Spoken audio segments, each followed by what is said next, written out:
السلام عليكم ورحمة الله وبركاته.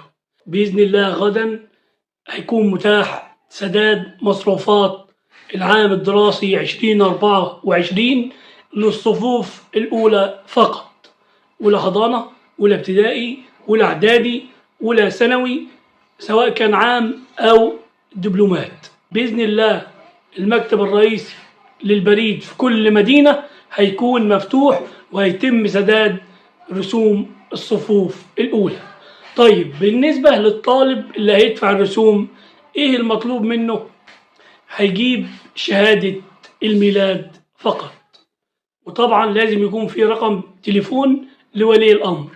تمام؟ طيب بالنسبة للطالب المعفى، يا إما والده متوفي هيجيب شهادة وفاة والده، أو والدته أو والده بياخد معاش تكافل وكرامة فهيجيب